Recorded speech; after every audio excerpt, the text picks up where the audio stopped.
এক লোক একটা জমি বিক্রয় করছে। জমি বিক্রয় করার পর যখন জমিটা তিনি বিক্রি করলেন, তো যার কাছে জমি বিক্রি করলেন তিনি জমিটা পাইলেন। এত টাকা দিয়ে আমি জমিটা কিনলাম ওনার কাছ থেকে, উনি আমার কাছে এই জমিটা বিক্রয় করার পর ভাই, যখন এই লোকটা কৃষক মানুষ কৃষি কাজ করতেছে, ক্ষেতের মধ্যে চাষ করতেছে, তখন এই জমির মধ্যে একটা স্বর্ণের কলস পেলেন। আল্লাহু আকবার বলেন। এই যে আল্লাহু আকবারটা বলছেন খুব ভালো লাগছে, আওয়াজটা একটু জোরে হয়েছে। তে ভাই একটা স্বর্ণের কলস, যখন এই লোকটা স্বর্ণের কলস পাইছে, পাওয়ার পর যার কাছ থেকে জমিটা কিনছেন ওই লোকের বাড়িতে স্বর্ণের কলসটা নিয়ে গেছে। দেখেন ভাই, দুনিয়াতে কত ইনসাফওয়ালা মানুষ। ওই লোককে গিয়ে বলতেছে, ভাইজান আমি তো কিছুদিন আগে আপনার কাছ থেকে একটা জমি ক্রয় করছিলাম। ওই লোকটা বলতেছে, হ্যাঁ হ্যাঁ, আমিও তো আপনার কাছে একটা জমি বিক্রয় করছি।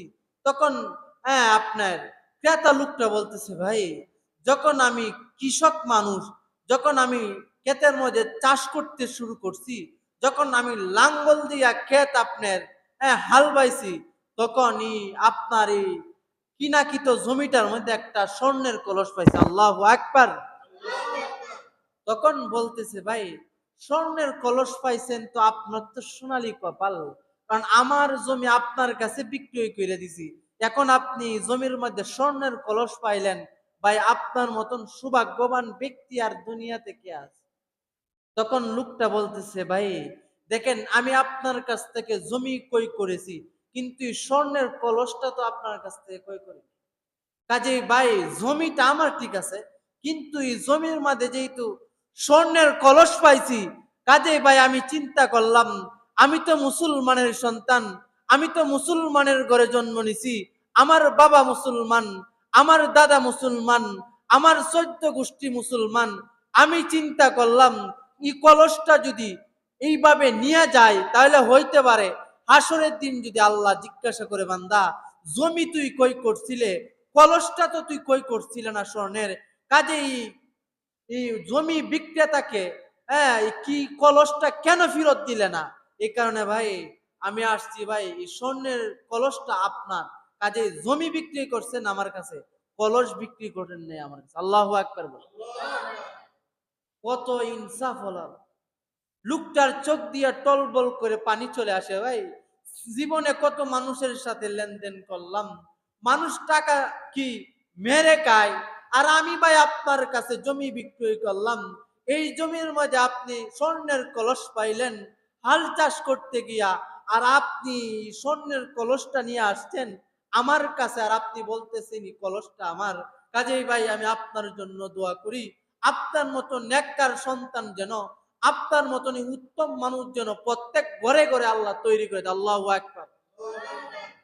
তখন ওই ক্রেতা যে লোকটা জমি বিক্রি করছে, ওই লোকটা বলতেছে, ভাই না না, আমি আপনার কাছে জমি বিক্রয় করছি, জমির মাঝে আপনি যা পাবেন সবগুলি আপনার, কাজেই জমি আপনার কাছে বিক্রয় করছি, আপনি জমির মধ্যে স্বর্ণের কলস পাইলেন, কাজেই স্বর্ণের কলসটাও আপনার। সুবহানাল্লাহ।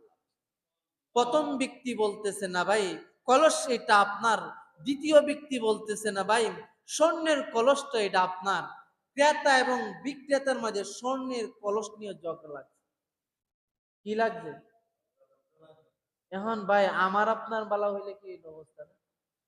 চিন্তা করে দেখেন, যে আমি জমি বিক্রি করে দিতেছি এক লোকের কাছে, ওই লোকে জমির মাঝে স্বর্ণের কলস পাইছে, স্বর্ণের কলসটা আবার এই জমি বিক্রেতার কাছে লিয়ে আইছে, যে ভাই আমি তো আপনার কাছ থেকে জমি কিনছি, স্বর্ণের কলস তো আর কি। তখন জমিওয়ালা বলতেছে, না ভাই জমি বিক্রি করছি, জমির মধ্যে যা পান সবগুলি তো আপনার। কারণ তাদের আপনার অন্তরের মধ্যে আখেরাতের ফিকির ছিল, তারা চিন্তা করতো, হাই হাই দুনিয়া তো থাকার জায়গা না, দুনিয়াতে তো আমি ইচ্ছা করলেও থাকতে পারবো না, আমি আরেকজনের সম্পদ যদি অন্যায় ভাবে আত্মসাৎ করি, আসরের দিন যদি আল্লাহ জিজ্ঞাসা করে আল্লাহর নিকট কি জবাব দিই? তো দুইজনের মধ্যে এক বিতর্কিত ঝগড়া লাগছে। একজন বলতেছে, ভাই স্বর্ণের কলস আপনার, ক্রেতা বলতেছে না আপনার, বিক্রেতা বলতেছে না আপনার। এখন স্বর্ণের কলস কেউই নিতে চায় না।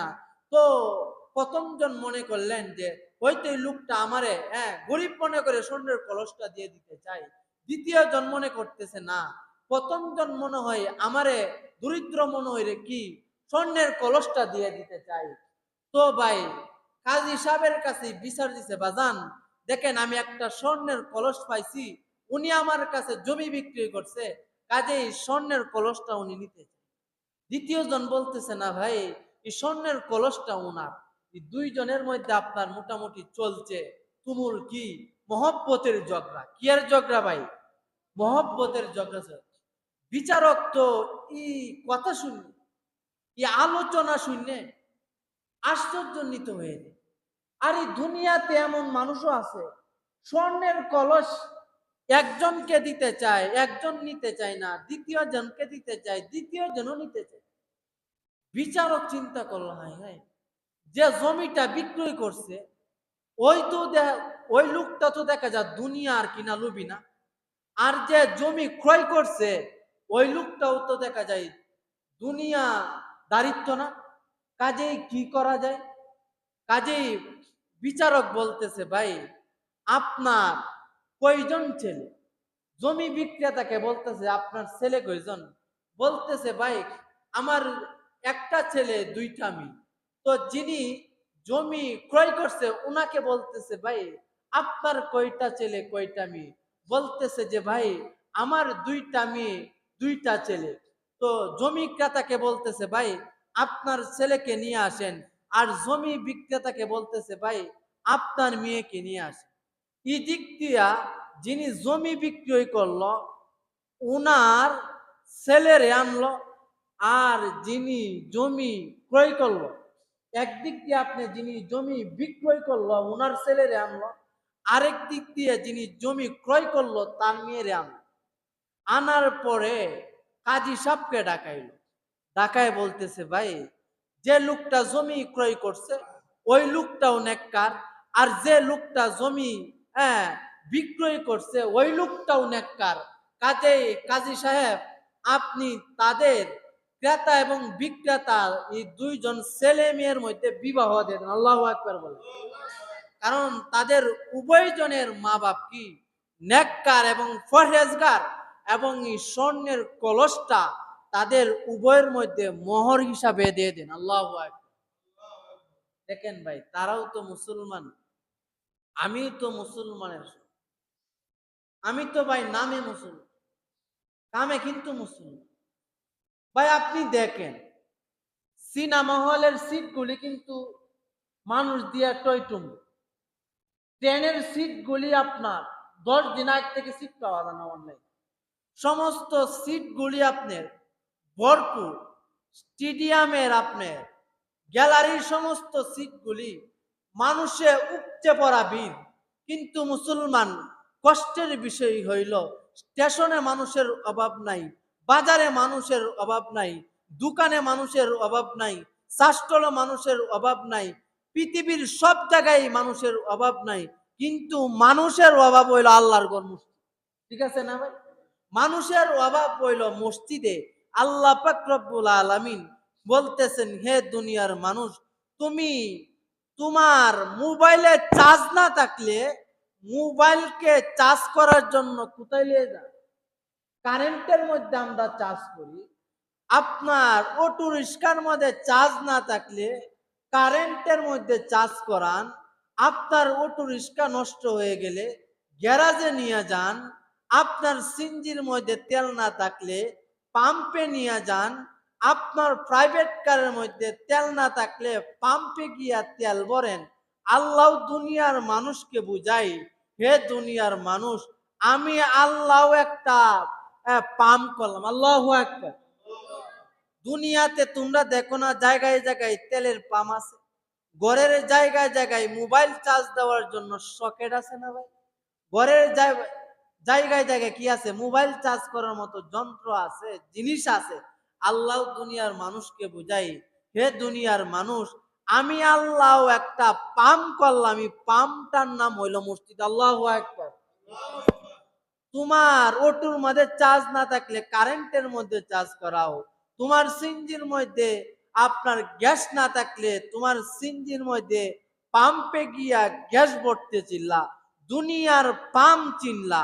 তোমার অটো রিস্কার ব্যাটারি ফিউজ হয়ে গেলে তুমি দোকানদারের কাছে নিয়ে গেলা, তোমার মোবাইলের ব্যাটারি ডাউন হয়ে গেলে ফিউজ হয়ে গেলে মেকানিক্সের কাছে নিয়ে গেলা, দোকানদারের কাছে নিয়ে গেলা।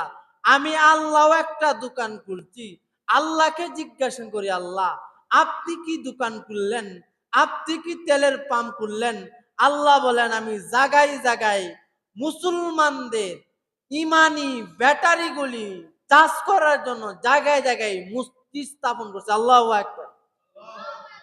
আল্লাহ আমাদের ইমানের ব্যাটারিগুলি, আমাদের আমলের ব্যাটারিগুলি চার্জ করার জন্য জায়গায় জায়গায় মসজিদ স্থাপন করছে। আল্লাহ দুনিয়ার মানুষকে বুঝাই, হে দুনিয়ার মানুষ, তোমার আমলের মধ্যে ঘাটতি আছে, তোমার নামাজের মধ্যে ত্রুটি আছে, তুমি বাঁকা পথে চলতেছো। আমি আল্লাহ তোমার জন্য একটা পাম্প করলাম, এই পাম্পটার নাম হইল মসজিদ। কাজে হে আমার বান্দারা, তোমাদের যাদের ইমানি, তোমাদের যাদের ইমানি ব্যাটারিগুলি ফিউজ হয়ে গেছে, দুর্বল হয়ে গেছে, তোমরা মসজিদে গিয়া 5 ওয়াক্ত নামাজ পড়া তোমাদের ইমানি ব্যাটারিগুলিকে চার্জ। আল্লাহ ভাই দুনিয়াতে আমাকে আপনাকে প্রেরণ করেছেন আল্লাহর ইবাদত করার জন্য, রসুলের ইবাদত করার জন্য, আল্লাহর আদেশ অনুযায়ী চলার জন্য, রসুলের সুন্নত অনুযায়ী চলার জন্য। এই জন্য আল্লাহ বলতেছেন, হে দুনিয়ার মানুষ, দুনিয়া যা যা সাজার জায়গা, দুনিয়া কি না ভাই, দুনিয়া যা যা সাজার জায়গা না। দুনিয়া যদি যা যা সাজার জায়গা হইতো, আমি আল্লাহর জমিনে, আমি আল্লাহ আসমান তৈরি করলাম, আমি আল্লাহ জমিন তৈরি করলাম, আমার জমিনের মধ্যে তুই বুক ফুলায়া হাঁটস, আমার জমিনের ফসলগুলি তুই ভক্ষণ করস, আমার দেওয়া অক্সিজেন তুই 24 ঘন্টা নিতেছিস, আমার সূর্যের আলো তুই বুক করতেছ। আমি আল্লাহ সবকিছু দিলাম, সবকিছু দেওয়ার পরেও তুই যখন বান্দা আমি আল্লাহরে বৃদ্ধাঙ্গুলি দেখাস, তখন আমি আল্লাহ চাই জমিনকে বলি, হে জমিন তুই আমার এই বান্দাগুলিকে ধ্বংস করে দে। নাউজুবিল্লাহ বলতেন না। কিন্তু হে দুনিয়ার মানুষ, আমার বন্ধু তোমাদের নবী মুহাম্মদ সাল্লাল্লাহু আলাইহি ওয়াসাল্লাম একটা দোয়া করছেন, আল্লাহ আমি নবী মানুষ, আল্লাহ আল্লাহ আমাকে যত কষ্ট করার সব আল্লাহ আমি আমার কাঁধে তুলে নিলাম আল্লাহ। কিন্তু আল্লাহ আমার আখির জামানার উম্মতকে আল্লাহ সমূলে ধ্বংস করেন না আল্লাহ। আল্লাহর নিকট রসুল যদি দোয়া না করতেন, আমি মুসলমানের সন্তান, মুসলমানের ঘরে জন্ম নিছি, মুসলমানের ঘরে জন্ম নেওয়ার পরেও আপনি কিভাবে নামাজ ছেড়ে? কিতাবের মধ্যে পরিষ্কার আসছে, বাইনাল কুফরি ওয়াল ইমানি তারকুস সালাত। কোন ব্যক্তি যদি ঠান্ডা মাথায়, কোন ব্যক্তি যদি ইচ্ছাকৃতভাবে, কোন বালেক পুরুষ অথবা কোন বালেক নারী যদি ইচ্ছাকৃতভাবে ঠান্ডা মাথায় নামাজ ছেড়ে দেয়, তাহলে অধিকাংশ ইমামরা বলতেন যে ওই লোকটা কাফের হয়ে যায়। নাউজুবিল্লাহ বলতেন না, কি হয়ে যায়? কাফের হয়ে যায়। আপনিও নামাজ পড়েন না, হিন্দু নামাজ পড়েন না, আপনার মধ্যে আর হিন্দুর মধ্যে পার্থক্য। আপনিও জোহরের নামাজ পড়লেন না, হিন্দু জোহরের নামাজ পড়লো না, আপনার মধ্যে আর হিন্দুর মধ্যে পার্থক্য। আপনি না মুসলমানের সন্তান, মুসলমানের ঘরে জন্ম নিছেন, আপনার চেহারার দিকে তাকাইলে তো আপনার মধ্যে আর হিন্দুর মধ্যে তফাৎ করা যায়, আপনার মধ্যে আর হিন্দুর মধ্যে তফাৎ করা যায়। মুসলমানকে তো দূরে থেকেই দেখলে মানুষ চিনতে পারবে যে এটা মুসলমান। রাসূলুল্লাহ আরো কিতাবের মধ্যে বলেন, যে ব্যক্তি নামাজ পড়ে না ওই ব্যক্তির বিষয়ে আমি আল্লাহ এবং আল্লাহ এবং আমি রাসূলের কোনো দায়িত্ব নেই। নাউজুবিল্লাহ বলতেন।